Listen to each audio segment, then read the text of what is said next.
կարճ ուղղակի ամփոփ ասեմ, որ մոտարապես տասնյակ ուղղություններով խնդիրներ ենք տեսել։ Ինչպես միշտ առաջին տեղում քրեական վարույթներն են, քրեական վարույթները, որովհետև դարձել են այս իշխանության ոնց որ թե ամենամեծ մուրճը, որով փորձ է արվում բոլոր ոլորտներում ճնշումներ իրականացնել բոլոր ոլորտների ներկայացուցիչների նկատմամբ եւ հատկապես քաղաքական հետապնդումների տեսքով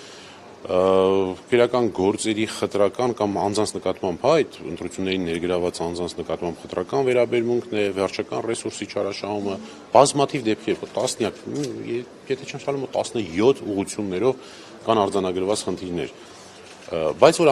ինչի ես քրեականը հատկապես առանձնացրեցի, որովհետև այս քրեական օրենսգիրքը դարձել է ծանր մահակ, որ դրանով փորձ է արվում ընդդիմադիր քաղաքական ուժերի համակիրներին կամ ընդդիմադիր քաղաքական ուժերի համար աշխատող անձանց վախեցնեն, որ նրանք ուղղակի հրաժարվեն աշխատելուց, որովհետև ցույց են տալիս անդադար, որ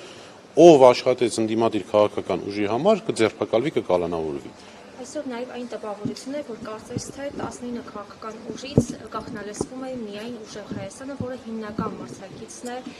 իշխանության։ Մենք երեք տեսանք, որ ոնց որ թե Հայաստան դաշինքին էին ձայնագրել, որոշակի ձայնագրություններ հրապարակել են։ Ես վստահեցնում եմ, որ բոլորն են գաղտնալսվում, բոլորը, եւ երևի ժամանակի խնդիր կա, որովհետև մենք տեսել ենք, որ իշխանությունը այդ ձայնագրությունները մոնտաժելու մեծ բան ունի, հակում ունի, իսկ այդքան խոսակցությունները լսել է, հետո մտածել է, թե որ նախադասությունը, որից առաջ բերենք, կրճատենք, որ բառը ինչ անենք, տևական աշխատանք է պահանջում։ Ես ենթադրում եմ, որ իրանք հիմա զբաղված են հենց այդ տևական աշխատանքը կատարելով։ Բայց հետաքրքիր է, որ օրինակ քաղաքացիական պայմանագիր կուսակցությունը չեն գաղտնալսում, որովհետև եթե գաղտնալսեին, հակակոռուպցիոն կոմիտեն օրինակ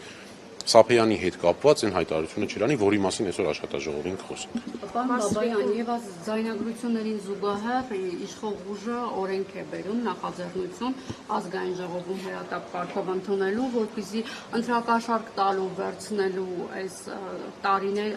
տարին, որ նշված է, ավելի բարձրացվի 8 դառնա 10 տարի, 7 դառնա 8 տարի։ Սա ինչով է պայմանավորում։ Արդյոք հենց թիրախի անդիմությունն է այս օրենսդրական նախաձեռնությունը։ Թիրախը եղել է մնում է բացառապես ընդդիմությունը,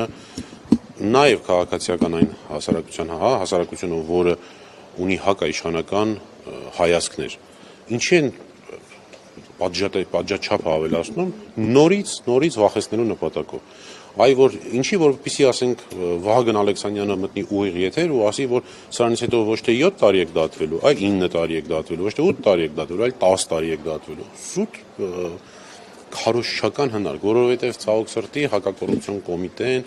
քննչական կոմիտեն, դատախազությունը եւ իրավապահ ամբողջ համակարգը վերածվել է քաղաքացիական պայմանագիր կուսակցության նախընտրական շտաբի քարոզչության գծով։ Նրանց ամբողջ գործունեության իմաստը հենց դա է, բայց ես խնդրում եմ հիմա անցնենք աշխատաժողովին,